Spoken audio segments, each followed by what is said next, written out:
All right, so welcome y'all.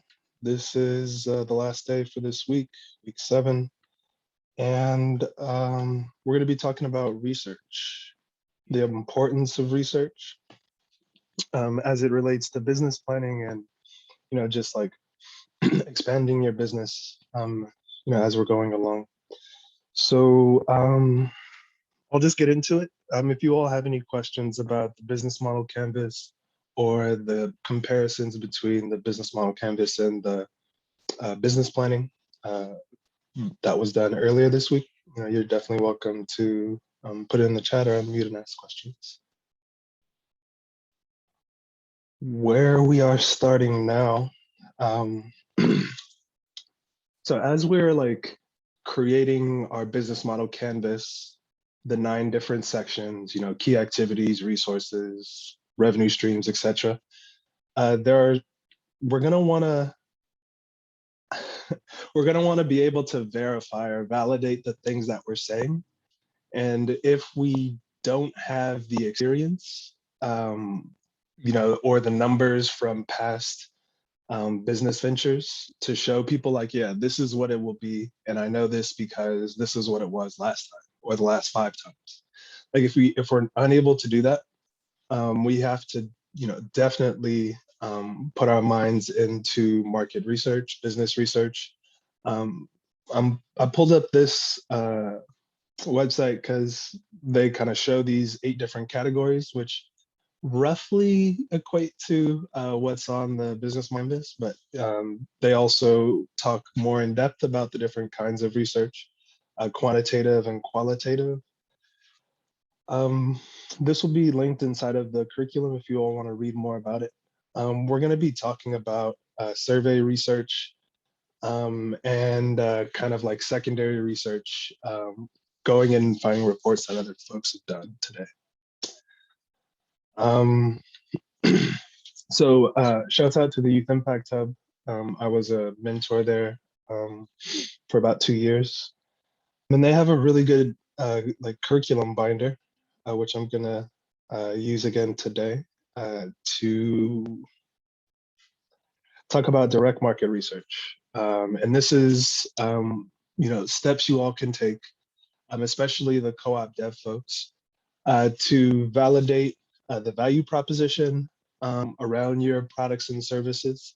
And, just it's also a way to get in touch with the customer base early on. So essentially, the way that they map this out is you plan, act, observe, reflect, go back into planning, then acting, etc. And direct market research is about going out and surveying, asking questions. So this workbook has helps you develop strategies for like that particular like who, when, how, as well as strategies for observing and reflecting. So yeah, this next page is taking, whoever is finding the value in this, taking that person through how to craft the questions. And first, you really want to know like, what are you wanting to learn, or what hypothesis wanting to prove? And so, like for Repaired Nations, early on, Ted more so than me because we were kind of like dividing labor, would go out and survey people or talk to folks and say like, hey, we're trying to build or we're seeking to build cooperative ecosystems for Black folks, helping to get us away from extractive economies, and asking folks if they're interested, and like helping prove that like, yeah, folks are interested once they know what this stuff is. You're also going to want to know like what kind of information is important to your business's success. So in that example for Repair Nations, it was most important for us to know that folks were at least interested in learning more after, discovering like a new kind of like knowledge area for the first time. And so this workbook will take you through, writing down all of those different things. some techniques that you can use in terms of like making a survey, hosting a focus group, doing one-on-one informational interviews, or just going like straight to researching, which we'll get into next. Um, yeah, I think as you all are doing this, or maybe you all already have, you'll see that, it's not always easy to do this stuff. And sometimes it can feel like a drag, but it is like super necessary and important for us to like test our value propositions of our products and services, and what our business is about early on, while it's, for lack of a better word, cheaper to fail, while you're like kind of still planning it, as opposed to like, you invested thousands of dollars into it, and now it's like, it's not as easy to say, oh, like we need to pivot and switch into this. There's like, a lot more that goes into it, the deeper into the business you get. So yeah, I'm hoping that you all can, take some time to like look more into researching in terms of like direct research, with surveys and uh, focus groups, informational interviews, and things like that. We're going to be talking more about like this particular chunk at the end of the program. I mean, it's going to be kind of our way of doing these kinds of techniques to you all while we're teaching it. So yeah, we're definitely, getting more practice of like doing the before, the after, the during, just making sure that we get it where we're pulling in data that helps us like make better business decisions. This last page is a sample of how you can create a survey, as well as a market research plan. So you can note down the potential customers you want to get, the questions you want to ask, how you want to do it, and when. Okay, so when doing like that computer research, it's often really helpful to go to a library, or like if you're at a school, using your logins, because there's like a lot of knowledge and information that's locked behind paywalls. Um, and so, that's always a suggested thing, but I know that sometimes it's easier to just do it at home on your phone or computer when you have some extra time. And so uh, I just wanted to, I guess, give you all a little bit of support with researching stuff. Nielsen is like this insights company. You may have heard of them before. They do a crazy amount of reports around almost everything. Um, and when you're looking for the newer ones, you have to usually pay for them. However, if you, I just typed in Nielsen report PDF because I knew this was a good company and that they have good information. Um, but depending on which business you have and what you're trying to accomplish, like I think like typing in some information about your business plus these words could pull up some interesting stuff. I'm on page 2. I'll show you some of the things that I've been able to pull up just because. So this is the future of grocery. It came out in 2015. So it's not like super like accurate in terms of what's going on in today's time, but is like a set of numbers that you can use and then justify like how things have changed a little bit. But the awesome thing in here is like, you'll find data about, what different generations are doing.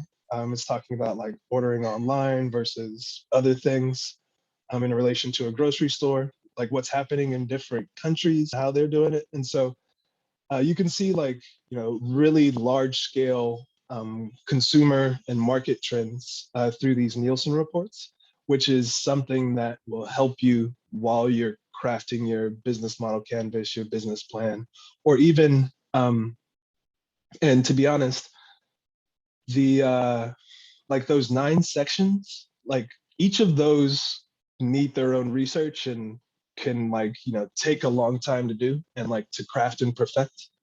So yeah, just make sure that you're taking time to back up what you're talking about and what you're saying. That will always go off really well with potential partners or investors. The next thing that I was able to find is a state of social media report. It's way back in 2011. I may be able to find something sooner if I wanted to, but it's talking about, I mean, there are some very important and interesting facts that can be picked up even still. I think we all may know that 18 to 35 are the most active social media networkers, or maybe we had the intuition, but now we know because someone's done a report and it's here. And you can use this kind of stuff for figuring out like how you're marketing your customers, or like which customers are best to reach on social media versus in person, etc. The next one I pulled up because it looked interesting. The next frontier, the new world of retail. This from, it doesn't say.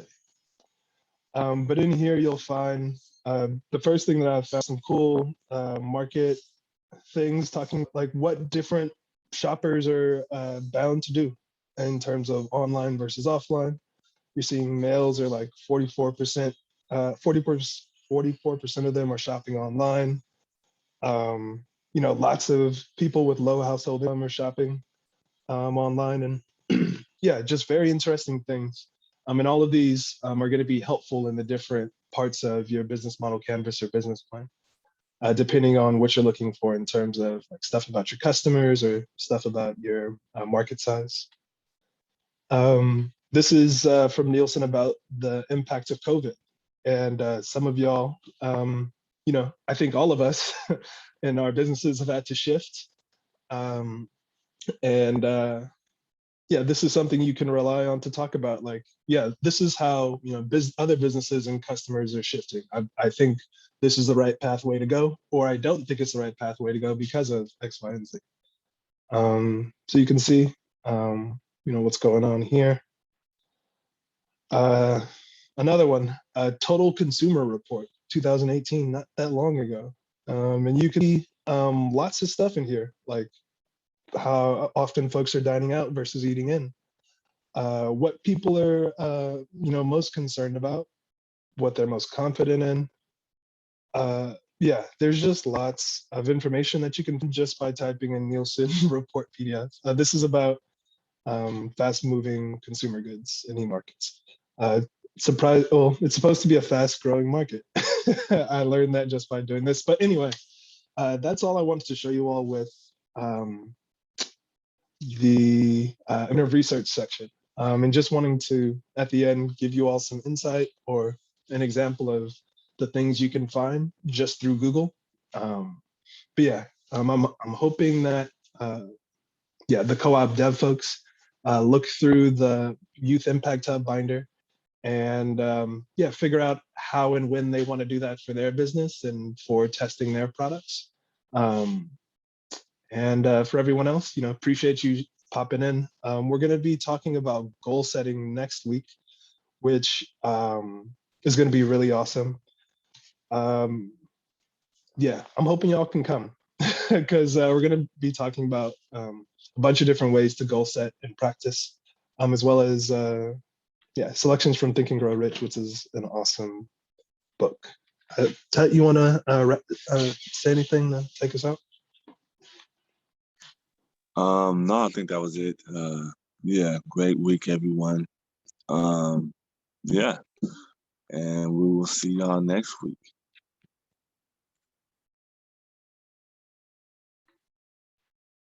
Cool. Bless y'all.